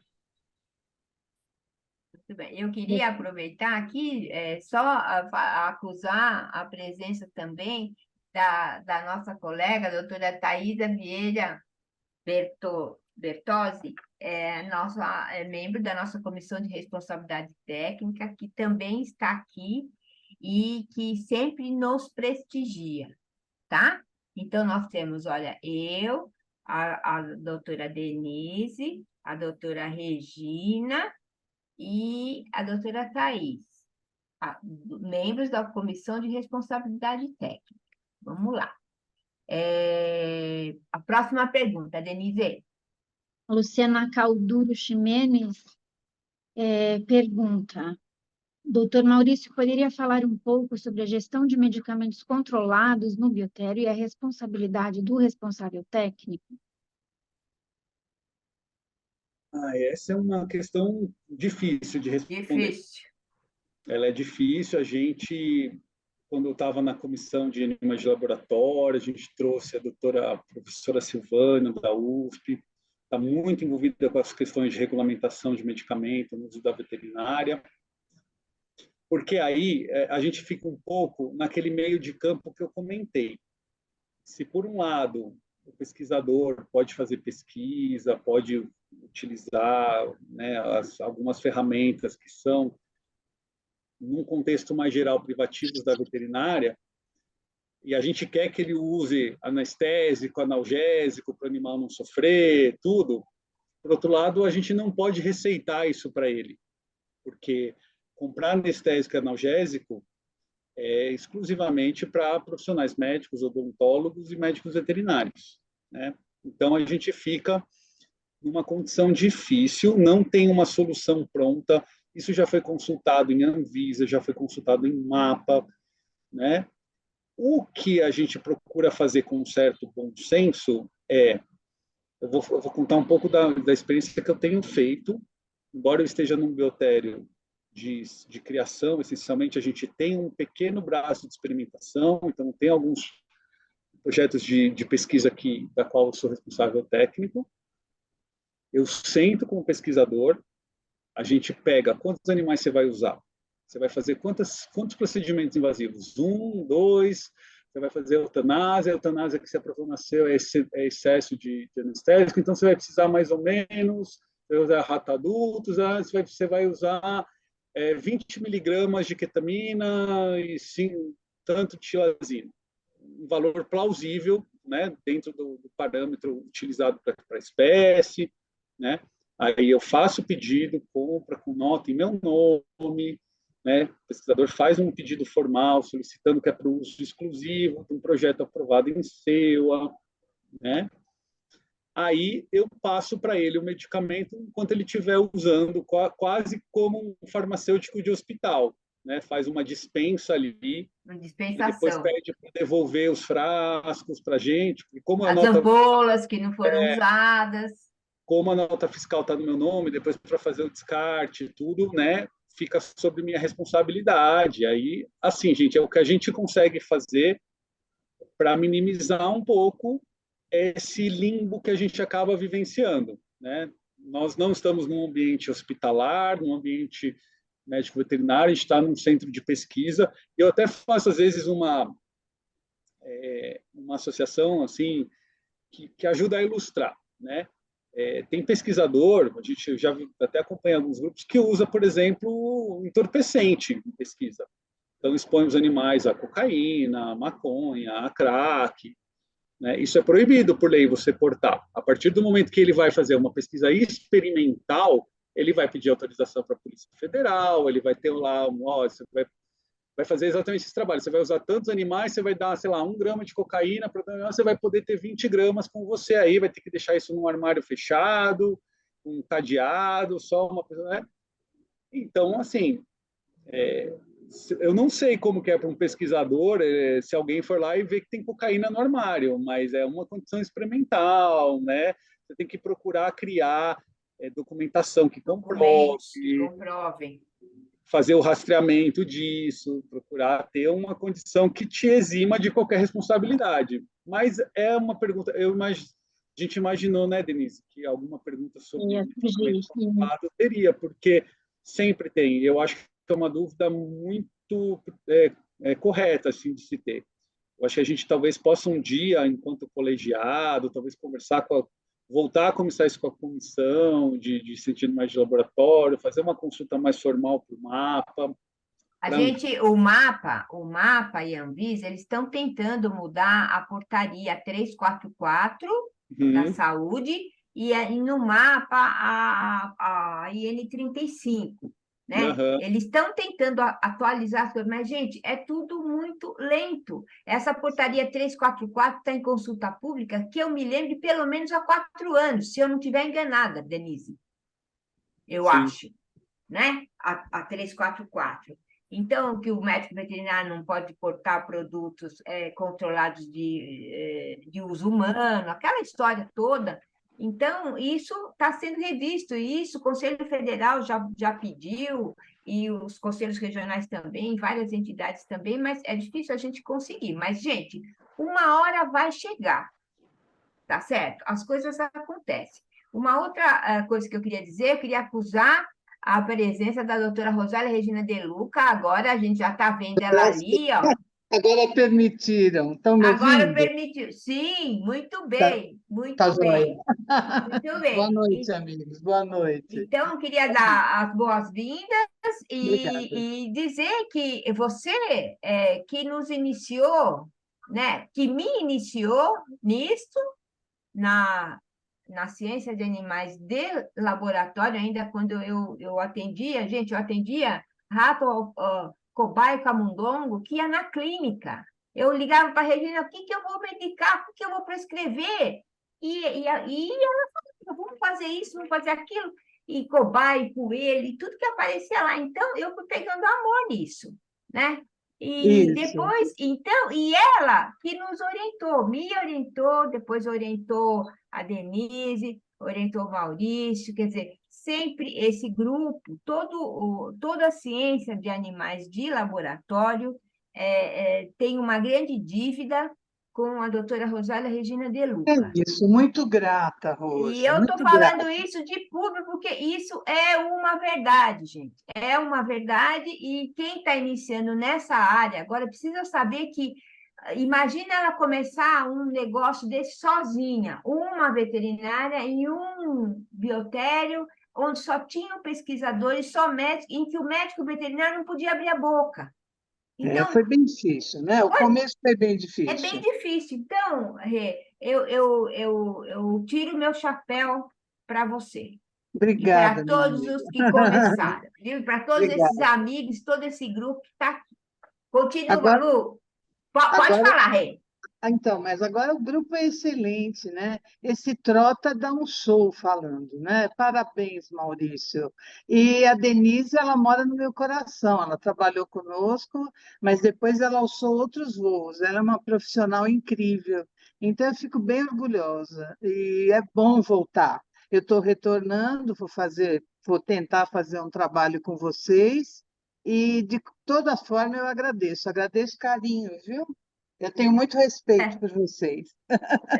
Eu queria aproveitar que a Regina apareceu e falar também que assim, é um privilégio mesmo ter sido, talvez, Eu chamaria ela de minha madrinha Ai, que lindo! na área de animais de laboratório, porque eu tive a oportunidade de conhecer ela, ela sempre com essa docilidade que ela tem, esse jeito, é, aquela pessoa que é competente e doce ao mesmo tempo, né? Obrigada, E aí ela me ajudou a conhecer o pessoal do CRMV, sugeriu o meu nome para participar da comissão, foi uma pessoa da qual eu consultei. Quando eu comecei a estudar para animais de laboratório, eu lia sempre as coisas assim, artigos, capítulos de livro de um tal de De Luca, né? R. De Luca, tal. Depois que eu fui ver que, nossa, tudo isso que eu li, que é base até hoje, muito antes de ter Consea, muito antes de ter guia, tudo, as referências eram da De Luca, que Isso é aí, Obrigada. essa moça que está aqui conosco, que isso realmente é uma aí. pioneira e é um privilégio, assim, acho que ter vivenciado aí um pouquinho do trabalho dela e ela está ajudando a gente até hoje é um privilégio mesmo, assim. Muito Eu legal. agradeço. Verdade. Muito. Vai lá, Denise, continua aí. Agora, a última pergunta, né? É da Nazaré Delfino Pereira Molim. Ela parabeniza o Maurício pela palestra, diz que é estudante de veterinária e pesquisadora no Espírito Santo. Meses atrás, o MAPA auditou uma empresa de pesquisa e solicitou a construção de uma clínica de emergência para atender eventuais eventos adversos com os animais de pesquisa. Entretanto, cada espécie-alvo fica em um biotério diferente, criadores de cães e granjas comerciais, por exemplo. Maurício, você tem algum conhecimento sobre essa necessidade de atendimento emergencial, principalmente quando há mais de um biotério envolvido e distantes entre si? Isso também é difícil, porque assim, gente, uma instituição de pesquisa, ela está lá submetida ao CONSEA, às normativas do CONSEA, né? A partir do momento que existe também resoluções do MAPA, da Anvisa, até do Ministério do Trabalho, tudo coisas que acabam envolvendo a gente tem que ter um certo cuidado, porque realmente é nosso dever, uma das atribuições do veterinário, principalmente do responsável técnico, fazer o atendimento de clínica veterinária, inclusive dos animais de pesquisa. Isso envolve situações emergenciais, animais que ficam doentes, que brigam, que sofrem traumas, né? Não, nem só pensando na exposição aos procedimentos experimentais, mas pensando mesmo que no dia a dia os animais estão sujeitos a diversas questões ali e eles precisam ter um atendimento emergencial. Isso é da natureza do trabalho, inclusive das atribuições de um médico veterinário e de um RT, né? A estrutura que o veterinário vai ter para poder atender esses animais vai depender muito da espécie. Uma coisa é atender camundongo, outra coisa é atender cavalo, Uma vaca. uma vaca, né? Isso. Então, assim, cai de novo na questão que a gente vem falando, né? Que as coisas estão acontecendo, as normativas vão surgindo, vão deixando de existir, vão surgindo novas. A gente está aprendendo a entender como tudo isso funciona com o carro andando, né? Trocando esses pneus aí com o carro andando, e a gente precisa assumir que a gente faz o que a gente pode até sugerir, mas a gente não assina o cheque, né? A gente não. Se o mapa for fechar a instituição por não ter isso que ele está dando, aí vai ter que entrar numa questão jurídica, provavelmente a procuradoria da instituição vai avaliar se é isso mesmo, né? Mas eu vou contar uma coisa que é até difícil, assim, né? Eu vivenciei, mas uma vez a gente teve uma palestra, foi logo que eu entrei na Unifesp, lá para os idos de 2014 ou 2015, eu não lembro, foi uma pessoa da Anvisa falar sobre os biotérios NB2, NB3. Acho que tinha algum movimento na Unifesp para criar esses biotérios, foi chamado. Aí, por exemplo, foi falado isso que eu falei, que assim, para ter um biotério NB2, precisa ter uma autoclave para autoclavar as carcaças e todo o material que foi exposto aos animais dentro da sala, né? Aí um pesquisador, que era engenheiro, falou assim, olha, mas não pode ter autoclave de acordo com a legislação do trabalho dentro em ambientes fechados, assim, assim, assado, né? Então, se eu for atender o que a Anvisa está pedindo, eu vou estar irregular em relação ao MAP, ao Ministério do Trabalho.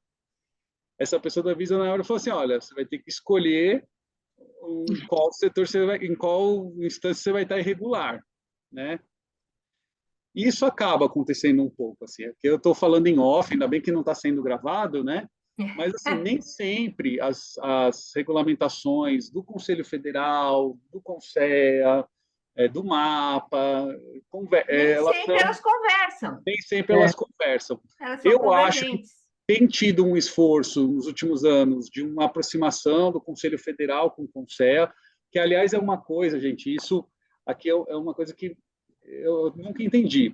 A gente tem Ministério da Educação, um monte de ministério envolvido lá no CONSEA, a gente tem Sociedade SBPC, a gente não tem uma cadeira do Conselho Federal de Medicina Veterinária. Claro que tem muitos veterinários no CONSEA, mas a gente não tem uma cadeira oficial.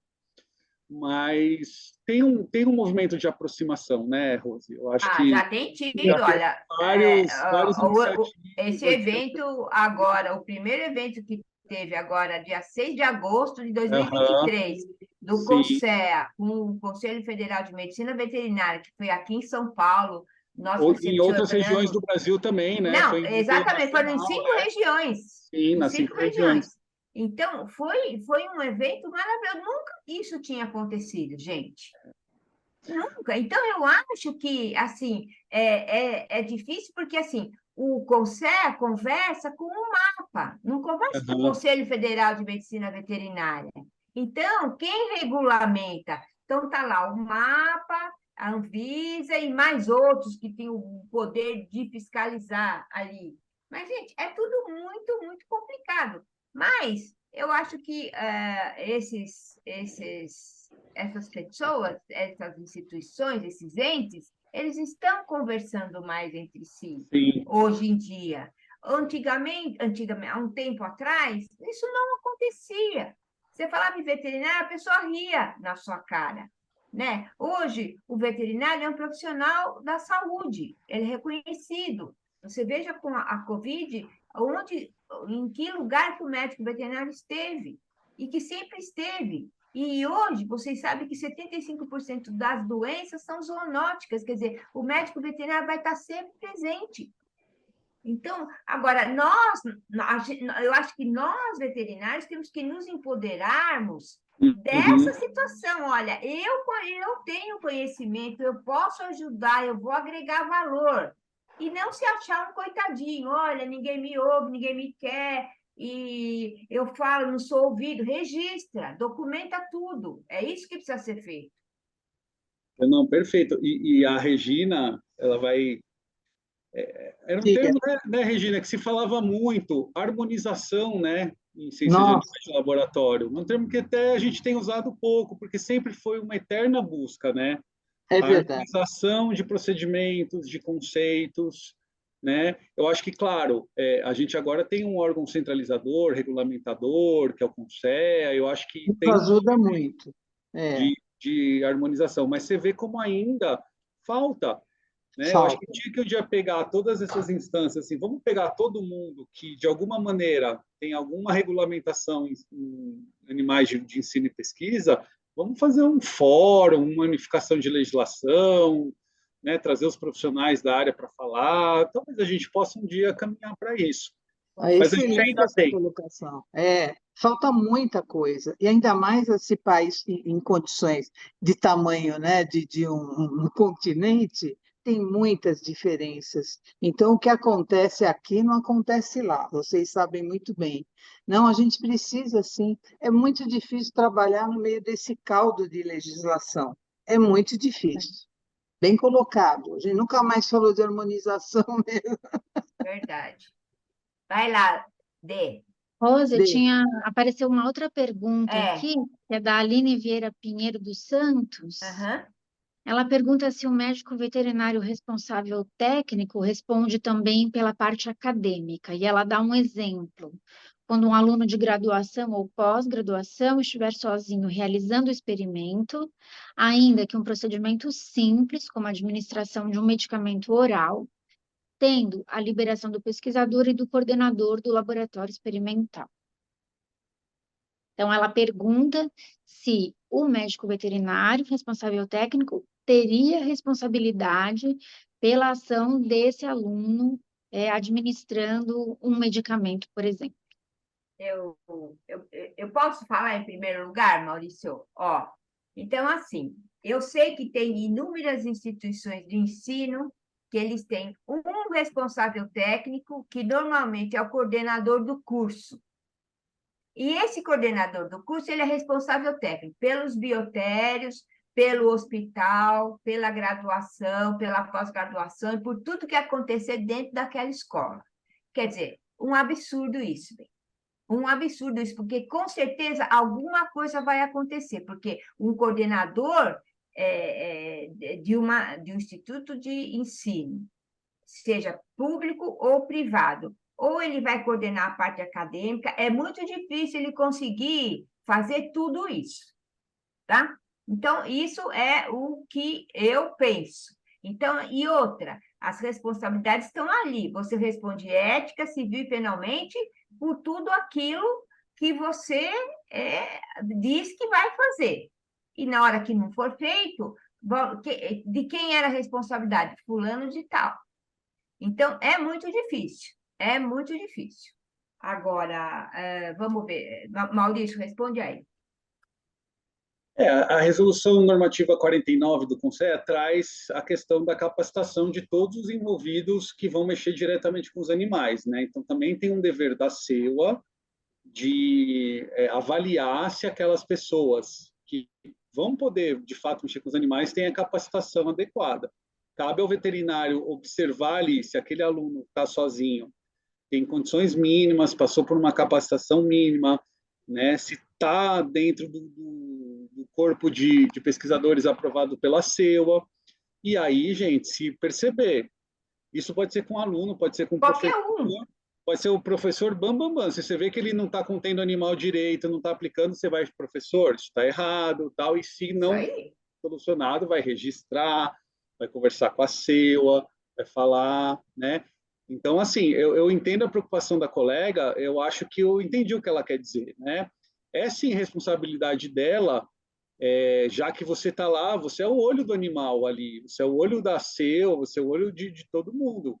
Se você está entendendo que essa condição não está adequada, você tem todo o direito, tecnicamente, de falar, olha, essa pessoa aqui não está habilitada, ela não tem condições, né? Isso. E a gente tem que falar mesmo isso. Se a pessoa não sabe lidar com o animal, não tem o mínimo, não é para mexer. Ou tem que fazer sob supervisão. Ou ele tem treinamento, ou ele tem que estar sob supervisão de alguém. Não é isso? É isso. Tem mais perguntas, gente? Não, encerraram as perguntas, Rose. Tá. Lenita, por favor. Prontinho, doutora. Olha, eu estou tão feliz que a gente está tendo essa. Tem alguém aqui. Quero fazer uma pergunta. Tem sim. Então vai lá. Vai lá que eu não vi. Pode fazer, Carla. Pode fazer. Vamos ver. Vamos ver se chega aqui a perguntinha dela. Muitos agradecimentos. Olha, todos parabenizando pela excelente palestra, o conteúdo. Realmente, participação. Olha, até o finalzinho aqui o pessoal ficou. Nós tivemos 50 pessoas o tempo inteiro. Agora, nos últimos minutos, assim, 10, 15 minutos, nós estamos com 42 pessoas. Então, assim, quem veio, ficou e curtiu e aprendeu e não nos abandonará jamais.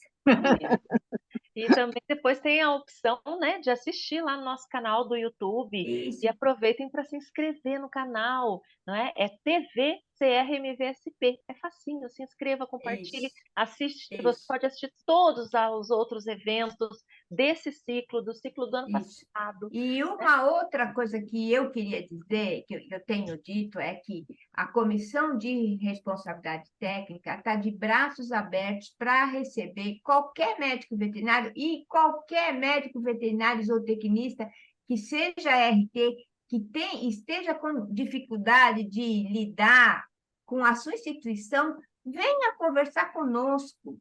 Nós vamos conversar, nós vamos achar uma saída. Eu tenho recebido, eu me coloco à disposição, todos os dias eu estou no Conselho Regional, a gente pode conversar com o jurídico, a gente pode, a gente chama uma comissão, chama um grupo de amigos e a gente vai tentar achar uma solução para aquele problema. Eu quero que o RT saiba que aqui em São Paulo ele não está sozinho.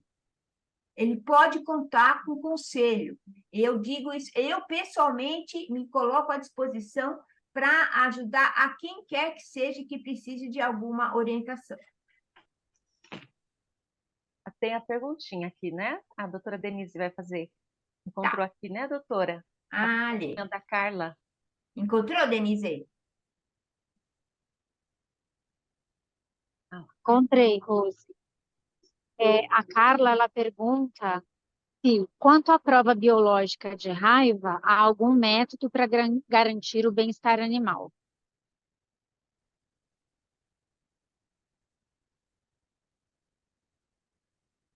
Olha, essa pergunta eu confesso que eu não sei responder assim, porque faz muito tempo que é um procedimento muito específico, né, para o diagnóstico, não é utilizado centros de pesquisa assim experimentais, né, como onde eu venho trabalhando. Eu sei que tem metodologias que vêm suprindo aí a necessidade dos camundongos, né, de fazer as inoculações, mas não sei até que ponto ainda tem uma necessidade de passar pela metodologia mais invasiva. Em relação a isso, o que eu poderia dizer é o seguinte, né, que eu comentei um pouquinho no começo da palestra. A gente ainda entende que algumas situações não têm alternativa plausível, né? E a gente eticamente, a sociedade aceita que alguns animais possam passar por procedimentos mais invasivos, com supervisão do médico veterinário, minimizando e mitigando questões ali que possam causar desconforto, né? Porque a gente entende da importância, por exemplo, de se ter um diagnóstico de raiva, uma doença potencialmente, né, Fatal. na maioria dos casos, fatal, uma doença que tem impactos importantes para a produção do Brasil, né? Então, eu acho que mais do que pensar se tem alguma coisa para fazer, eu acho que tem muito movimento de alternativas, mas enquanto não tiver esses procedimentos que a gente fica um pouco mais desconfortável de ver, de saber que ele ainda existe, a gente se dedica um pouco mais para que esse animal sofra o mínimo possível. Eu acho que esse é o nosso papel. Perfeito. Muito bem. Ó, só agradecimentos, só. Muito, muito, muito legal. Lenise, eu acho que a gente, pelo avançado da hora, se ninguém mais quiser fazer uso da palavra, eu acho que é para um dia de semana, né? Eu acho que já está bom esse tempo que a gente falou, mas se alguém quiser falar, fazer alguma pergunta, por favor, gente, nós ficamos aqui até a hora que for. Mas eu Inclusive, acho, estamos diga, compartilhando o Instagram da senhora aqui, olha, para só seguir ótimo. a senhora e fazer pergunta lá também. Também, tá Hum, certo, gente. Então, tá bom, Lenisa, pode conduzir, por favor.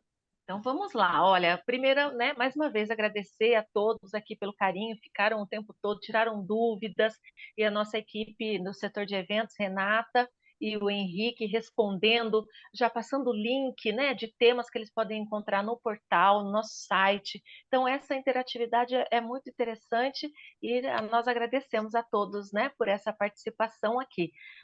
Doutor Maurício, muito obrigada mais uma vez, viu? Muito obrigada pela participação e obrigada à doutora Denise, à doutora Regina, né? E todos que estiveram aqui conosco. O Salomão, da nossa equipe de TI, que eu não posso esquecer. Então, mais uma Salomão. noite, né? Mais um evento para a gente chegar a sensação do dever cumprido. É o penúltimo do ano, né, doutora? Isso aí, é o penúltimo do ano e vamos em frente. Sabe por quê, gente? Sabe onde é o nosso lugar? O lugar de todo médico veterinário e de todo zootecnista é para cima e para o alto, sempre bem. É onde nós devemos estar. Então, a gente tem que sair atrás disso. Muito bem. Doutor Maurício, para encerrar?